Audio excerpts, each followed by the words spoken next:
Hello, Creative Hearts, and welcome back to our project for the 8th month of our 12 months of wholeness through creativity, where we're making beauty from ashes and bringing pieces together to create peace through different creative projects and techniques each month, with no art skills required.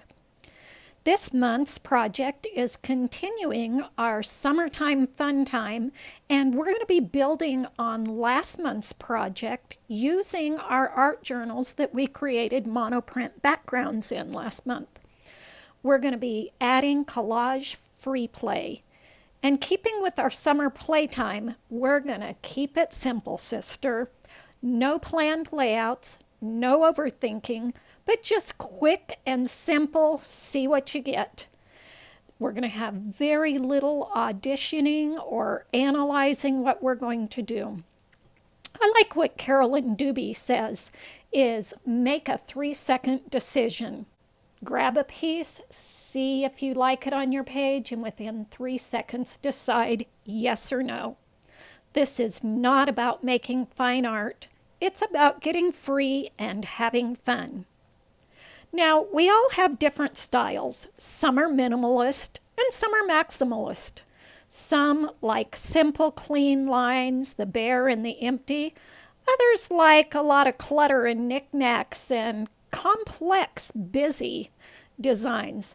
It's your choice. Some like bold and abstract. Some like muted and vintage. Again, it's your choice. Did your monoprint backgrounds reveal your style? Or are they showing a new style that you're trying out?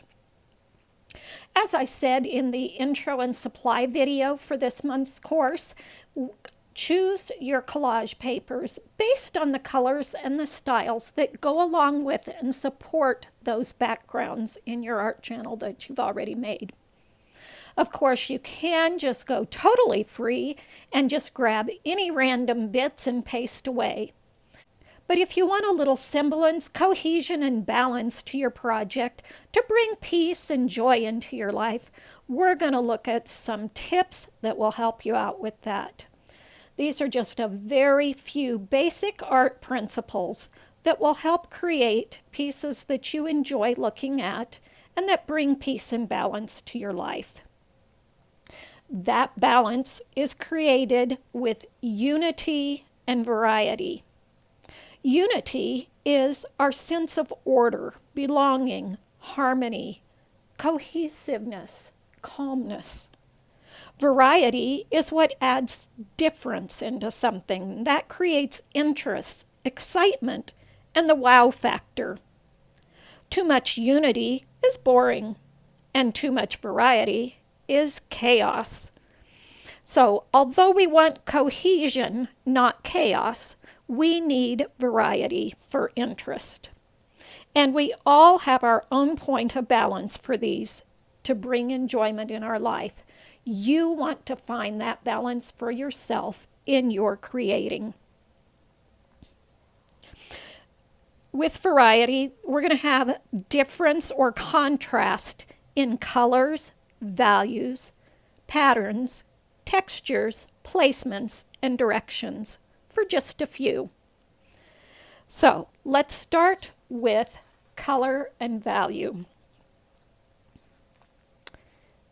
We talked about color when creating our background pages last month with the color wheel and the warm side and the cool side. So you probably know the basics of the color wheel, and my printer didn't do the best rendition of these colors, but red, yellow, and blue are our primary colors. They form a triad of the primary colors. Orange, green, and violet are considered our secondary colors because they're composed by mixing two side-by-side primary colors, mix to make the secondary colors. Then, mixing a primary with its neighboring secondary form what's called the tertiary colors. You don't have to remember all those terminologies if you don't know them, but these are the basics of the colors that we use. But our colors also have value from light to dark. We also have our neutrals. Black and white hold the greatest contrast in value. But in between, we have our grays, which are mixes of whites and blacks, and we have our browns, which are created by mixing two complementary colors, or colors that are across from each other on the color wheel. So let's look at how color affects our balance. Unity is created by colors that are the same. This is calming to have just the same repetitions, similarity, stableness. It can also be created by utilizing our neutrals. Variety is created by high contrast, such as complementary colors, colors that are opposite each other on the color wheels, or contrasting values, with black and white being the highest contrast. We also know that red pops out. It draws the eye more than any other color. And that has to do with science and the way that red hits the rods and cones in our eyes. In between the sameness and the complementary colors, we have things like a monochrome pattern, which would be different values of the same color. We also have analogous that we talked a little bit about last month. These are colors that are next to each other on the color wheel. So if you remember, we used mostly analogous colors in making our backgrounds, and we might have added a little pop of a complementary color. And then other colors to create balance, such as our neutrals. Another thing related to this is white space. White space is something used both in art and in the print world. And what it is creating a visual place of rest, used by having white or a neutral or a muted color or design, something that's not busy at all, a place for the eye to rest, reducing the chaos in our piece. We can tell that this is much easier to read with a lot of white space than, say, these Bible pages that has very small text very close together with very little white space on the page. The next thing we want to look at is rhythm and repetition. Rhythm is the repetition of the same or a similar color, shape, line, pattern, texture, or image. Like colors, there are different ways of using rhythm and repetition to create both unity and variety. And having repetition or pattern at all is going to create some unity because there's going to be some type of pattern there. But the variety in that pattern is going to create interest while still being cohesive. So the first, most stable way, most unifying, again, is the same. So the same rhythm, we have the same color, the same design, the same even placement. That's the most unifying rhythm. Next, we can have alternating rhythm. That's when you have more than one thing repeated in a pattern. You can repeat shapes, you can repeat colors, but it has an alternating pattern to it. Another type of rhythm is progression, such in size, getting littler to bigger or bigger to littler. Another way to create rhythm is organic or a flow. This would be like branches of a tree that go out, or waves of an ocean that roll on, or a spiral that continues but changes. And of course, the most variety is found in random rhythm. But even spatters that are just random little speckles can help bring a page together because it's still a pattern and it still unifies the whole thing. Another thing that we want to look at in rhythm is the rule of threes. Our brain likes the number 3, and especially it likes visual triangles. These things bring a visual cohesion to something that we're looking at. They show us that things belong together. It could be a repeated color, such as a color being on a page in 3 different places, repeated 3 times. It could be 3 similar or the same objects, or even any odd number of objects. The eye is going to be drawn to that, and it's going to see cohesion in that. The next area we want to look at is proximity. Proximity has to do with how close things are together. The closer things are together, the stronger the relationship between those things, the greater the unity. Overlapping things is the strongest of relationships. Obviously, things far apart, they don't look like they belong together. Another thing that goes along with this is anchoring and grounding. That is, having an item continue off the edge of the page. That helps bring stability. And grounding does the same thing, setting something on a grounding line so that it's not just floating in space somewhere.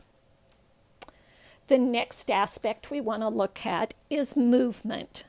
Line creates movement, and it moves our eyes where and how we want them to go. Horizontal and vertical lines are the most stable. Your curvy, diagonal, including arrows, create energy, motion, and excitement. Your eyes are naturally drawn left to right and top to bottom. Another line of movement is called radial. This would be like the sun with rays going out from a center point. And again, that's going to draw your eye to that center feature. The next area we want to look at is proportion. Proportion has to do with relational size of things.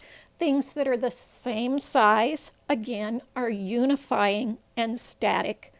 Different sizes brings emphasis, and especially if things are out of proportion, such as our butterfly being much larger than our rose here.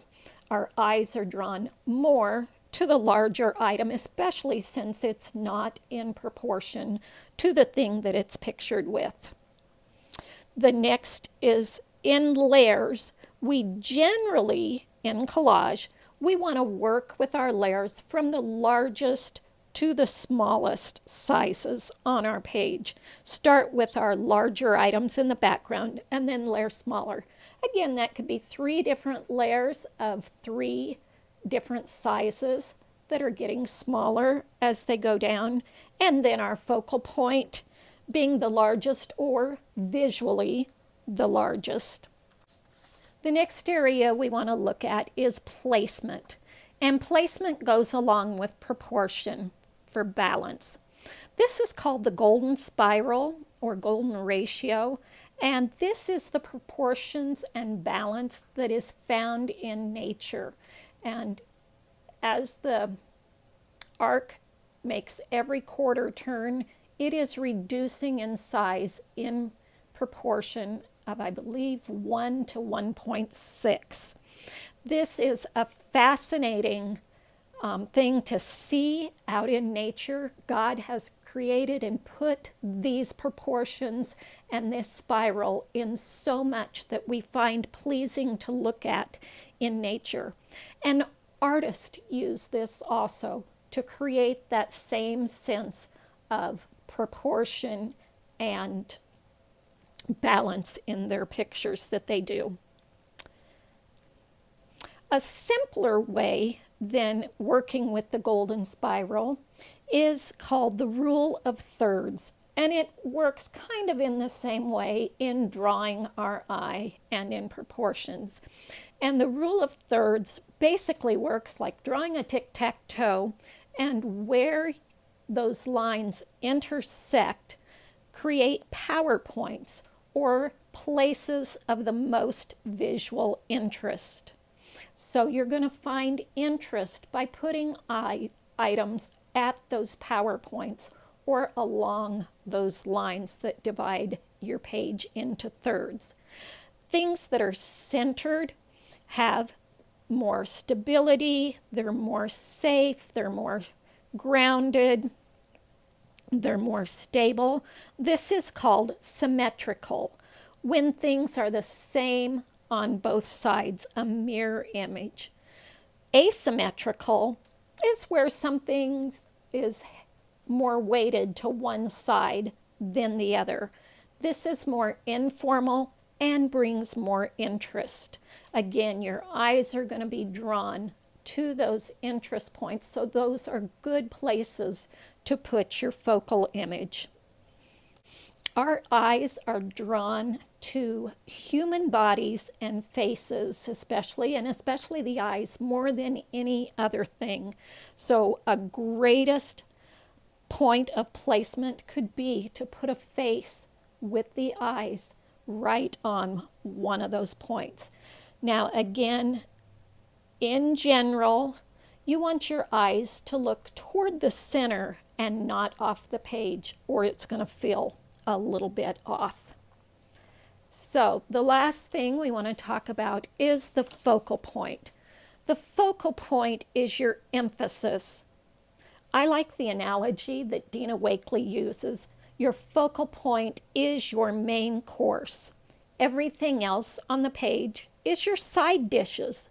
They're there to support, but not steal the thunder from your focal point. They're to help create and retain interest without sticking out like a sore thumb. Your focal point is what should stand out and not blend in, but yet it still needs to retain a sense of belonging. Your focal point is usually your largest element on the page, or something has been done to it to make it look like it's the largest item. The strongest focal point is going to use complementary colors or a strong value difference or that pop of red. As I just said, humans are drawn most to faces and especially the eyes, so that makes a great focal point. Words are also something that our eyes are drawn to. So we usually want to limit other imagery on the page so that it doesn't compete with our focal point. So that is our 7 basic art principles that we're going to look at. So let's go to our backgrounds that we created in our art journal. Are they too busy? Did they go too far? That's okay. We can calm them down with neutrals and adding white space. So let's jump in and play and have fun without overthinking. But with those tips that we just shared, those 7 simple tips at the back of our minds, they're going to help reveal why something doesn't look quite right to us and what we can do to change it so that we can like it. So here are some suggestions. This is just one way. It's not a rule. Do what works for you, but perhaps this might be a good starting point for you. As we talked about in the intro and supplies video, I hope you've gathered together your supplies, and what I recommend is putting them in piles, all your focal points together, all your words and phrases that you've stamped and cut out, or however you've done those. Words can be a focal point, or they can be a finishing touch. Your neutrals, such as your book pages or music pages, your solids or muted colors and items, your patterns. These can all be colorful, but they're different into which ones really stand out and which ones blend in. And your washi tapes, again, they can be used as a background element or a finishing touch. So gather those together, create your piles, and let's take a look at what we can do with a page. I've got a background here that has a lot of red in it. As we know, red is going to draw the eye. So what can I do to create a focal point that's going to be strong enough to stay, to take away from the red that's already there, for that to not take away from our focal point? Well, one thing we can do is we can add something that's a very strong contrast. As we know, black and white is a strong contrast. So I could put this on here. That's going to draw your eye because we have a very strong contrast, and we also have words that our eyes are drawn to. Another thing that we can do is we can utilize the red that's already in there, and we can put a pop of red where we want our eye drawn to with our focal point. We can put that based on the rule of thirds. So our eye is drawn to that power point on the rule of thirds. What else could we do? We could add a couple more items to bring 3 items. Let's see some different ways we could do this. We could line them up in a row like that and put our sentiment and words across there. That would be one way. But let's see if there's a stronger way that we can really draw our eye into this. What if we overlap our items? Notice we've overlapped, creating a strong relationship which really draws your eye to those circles. We've put them on to one of our intersecting power points there. And we've even added a finishing touch of putting white around them to even draw more contrast. Now our sentiment or words are right across that top third line with our 3 items, and notice how the eye is drawn to that area and not away to the other red on the page. What do you think would have happened if we had outlined the flowers? That would have drawn our eye more to them, but leaving them like this puts them more in the background. See how simple a page can be made? So we chose a focal point. We added 3 supporting elements that could have been a combination of neutrals, colors, patterns, shapes, anything that draws the eye to and supports the focal point. Here, I just happened to pick 3 that were the same. I cut them. I'd already punched them out of circles there, and to create a balance there, I placed them in a place for unity and cohesiveness and drawing the eye to the focal point. You didn't see my original layout of this, but I did just take about 3 seconds to decide what I wanted to do with these. I liked the red with the dots. The dots kind of reminded me of the pattern here that looks kind of speckled. The red, of course, reminded of the flowers and the bars that were already on here. And so I thought that would be a good thing. I wanted the strong sentiment on there. And so I just quickly chose those items to put on. All that's left is to glue them on. Your finishing touches could be like I did, just kind of outlining the things there. But whatever you do, you want to add for your finishing touches something that will complete your project and not detract from what's already there. It could have been words that I added if I'd had a picture for my main focal point. It could be marks like the outlining, which could also be splatters or doodles. It could be other embellishments or washi tape. anything that adds cohesiveness and connection or interest and emphasis. It is as simple as that. So now you get to go get your monoprint backgrounds and choose the pages that you want to work on. Choose pages that draw you in. Not every page has to be done right now. Jump around. If you get stuck somewhere, just move on to a different page. I'm going to show you some other ones of mine, not because they're great, because they aren't. They're just play. But I'm only going to show them to you to encourage you that you can do this, no matter if they're pretty or ugly. The point is to have fun and be free.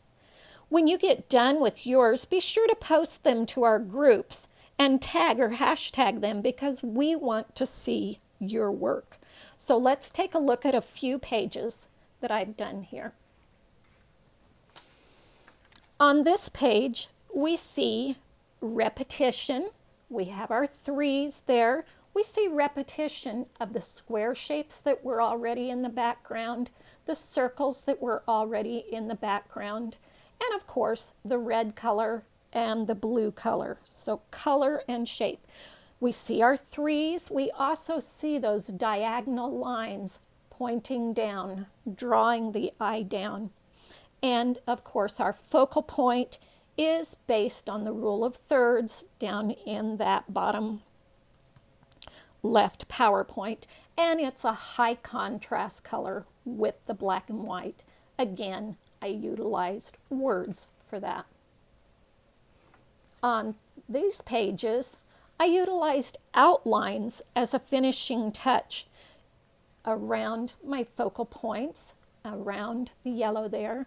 You can see that both of my focal points are grounded, sitting on papers that go across and to the edge. Again, the rule of thirds in the placement of that.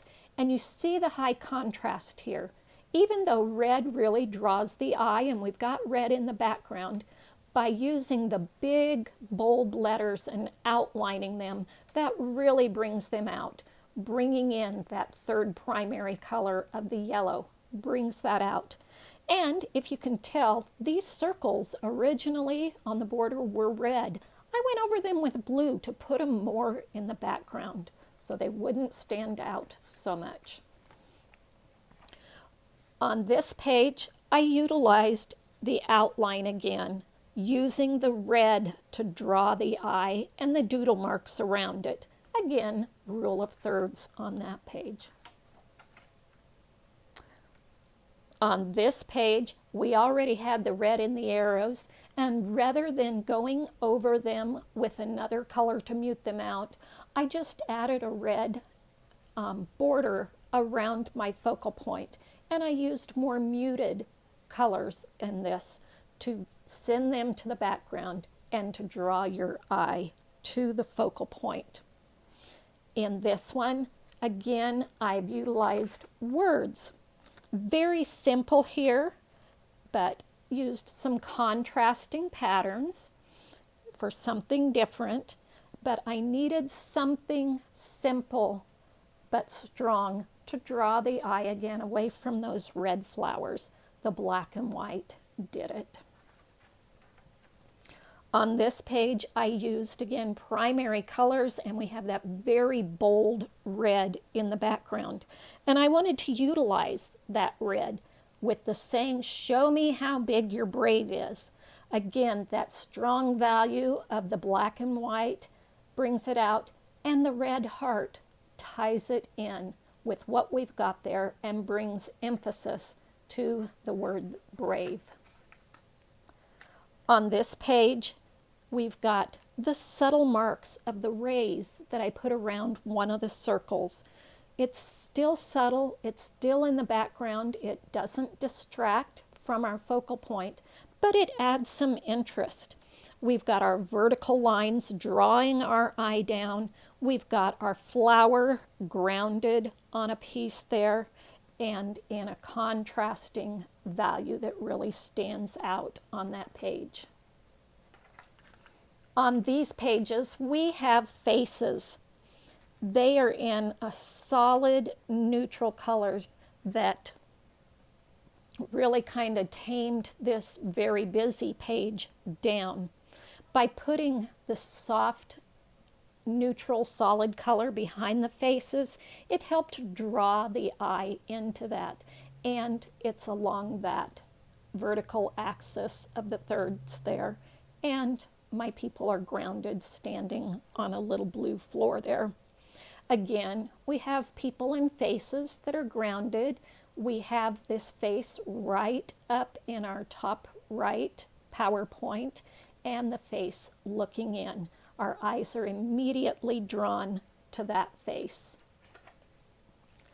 On this simple page, this was a very ugly, way too busy background. And I was almost tempted to just take a bunch of white and go over it to tame it down.